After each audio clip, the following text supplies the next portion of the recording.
Hey guys, welcome to, I guess, the first of the Nioh 2 lessons. I don't know what to call it, but I literally don't think it matters. I'm going to assume you can play games and aren't a total idiot, so I'm not going to go to too many basic controls, but if at any point you need to see the controls, here's what you can do. And let me show you. You can go over to System, you can go to Controls, and as you can see here, I'm using custom controls. And you can customize them as you see fit. The default controls in the game are type A, but I've changed it up very slightly. And I'll show you what that slight adjustment is. I have made it so that being able to swap my weapons... come on, show me. Show me! There we go. Swapping melee weapons is right on the D-pad as opposed to down on the D-pad. It's just a preference I have from Nioh 1. But you can change and alter the controls as you see fit. If you say are coming from games like Dark Souls or Bloodborne, then Type B might be quite familiar to you to try, but again, just mess around, see what you like. I'm going to basically be using Type A controls for the purposes of this tutorial, except that one slight addition that I have made. So keep that in mind, and hopefully the controller feed on the right-hand side can show you exactly what I am pressing.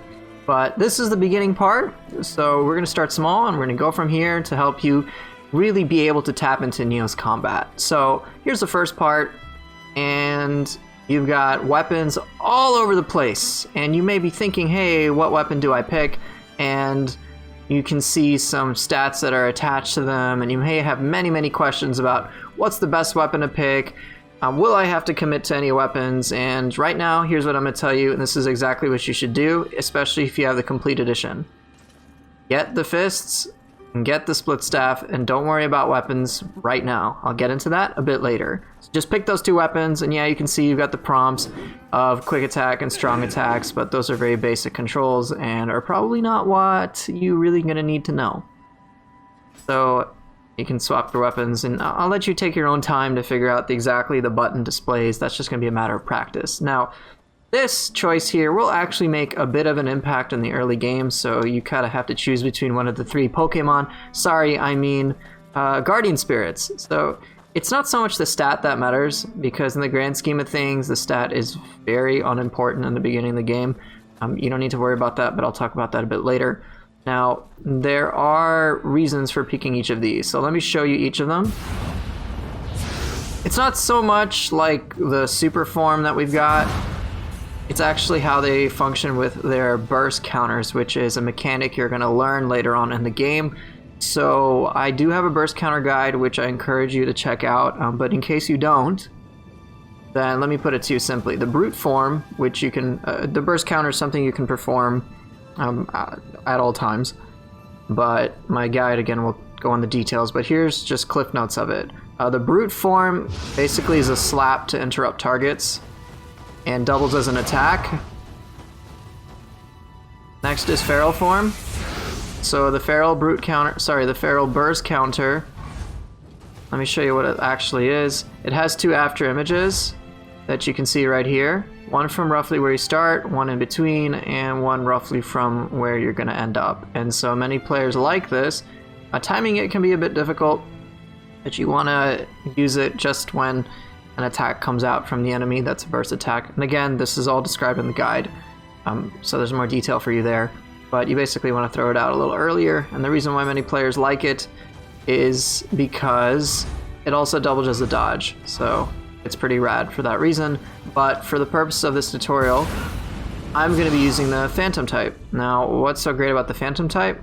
Basically, is a shield, and you want to time this with roughly when an attack is about to hit you, and so that's what I'm going to end up using. And honestly, don't worry about anything else. You can pick whichever you like, but just for, I guess, my own preferences and how I want to teach, I'm going to go with what I think is the standard of all parry timing, which is the Phantom type. So that's it for this part. Let's just leave. Don't worry about any other tutorials because I'm going to explain all that stuff for you in a way that I think actually makes sense. Alright, I'm going to skip all this intro cutscene stuff. If you're interested in that, go ahead and check it out at your leisure. You can do so by taking a look at the hut. I'm not going to spend too much time on it. And yeah, we got an item, but you guys probably don't care about reading every single thing. You'd rather just figure it out by doing. So you know how I was saying in the beginning, don't worry about your weapons? Well, here's why. If you got the complete edition, or if you're on PC or whatever, you got DLC, here's what you do. You go straight to boons, and you're gonna get a ton of stuff. Like look, armor, full armor sets. You get accessories, you get weapons, you get more weapons, you get even more weapons. And so now you can actually make a more meaningful decision as to how you want to gear your character, because this game is fairly gear intensive. And jokingly, sometimes people will say this is an inventory management game. So let's take a look at our equipment. Here you can see you can kind of equip whatever you want. So if you've played any RPG of sorts, this should be very familiar to you. You can also confirm the currently equipped Guardian Spirit and Soul Cores. You can't change them. So again, it's just like, here's your loadout. Not a big deal to change. Now, here's why I said picks, fists, and split staff. So you don't actually get Demon Horde versions of these weapons. So in case you want to like mess around with weapons right away, now you got everything. And now you can kind of like experiment and see what you like. Now, how are you going to determine that without even really having played the game? And without really being able to sink your teeth into it? And that's a great question. So here's what I would advise you to do. Let's go to learn skills. And you get skill points so you can like unlock stuff. So think of it like the star tree from Path of Exile, or maybe the sphere grid from one of the Final Fantasies or something like that. But what you want to do, and this will be fairly time consuming for you, and so I don't want to put the whole process here on video because I think it's something that you should personally explore, is go through each of the weapons, see what appeals to you. All right?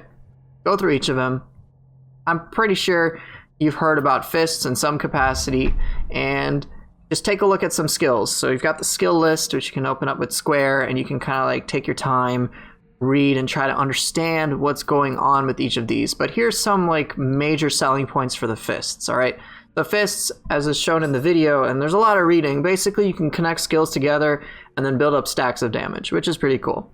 The more details are on that there, but here's some cool skills that you can work with the fists.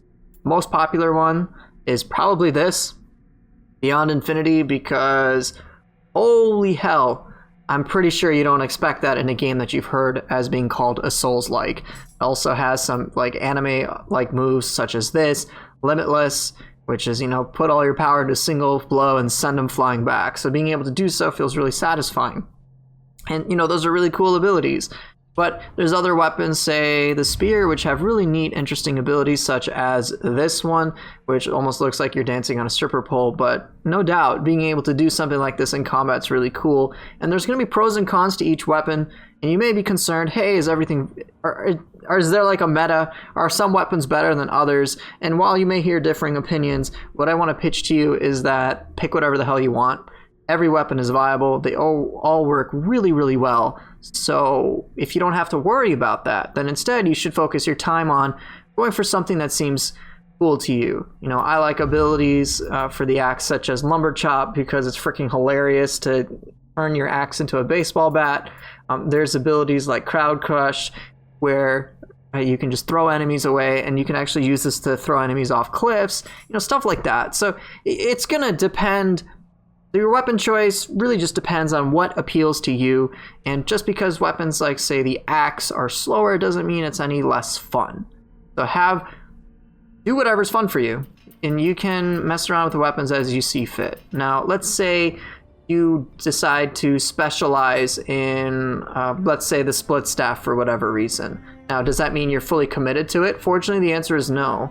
You can change your weapons at any point in time. So why do I say this? A good question. Check this out. So here we got a status screen, which is going to give you a whole ton of numbers, which we will get into, not at this time, but in a future video. But let me explain the whole thing about weapons. All right, so here we've got this list, and it's basically going to tell you in order to get skill points, you need to use what's relevant. So for weapon skills, use the relevant weapon in combat. That's it. For ninja points and magic points, just use the respective items. And then there's the shiftling stuff, which we'll get to a bit later, but basically it's not by using shiftling things, it's by getting soul cores, which I will get to in a future video. But basically, let's say you got a level 20 split staff because you've used split staff a ton, and then you're like, you know what? I want to try out the sword. Well, then just put on a sword and use it in combat, and you'll start getting points. And because you use the split staff a ton, you're actually going to get some... you'll have greater gains for your sword because the game's recognizing, hey, there's such a huge discrepancy, let's make it easier for you to get skill points. So that's pretty nice. But yeah, for now, take your time, look through each of the weapons and see what appeals to you. When we get back, I'm going to talk a bit more about core stats and just some fundamental concepts in regards to a little bit of the RPG mechanics of this game. I'll see you guys in a bit.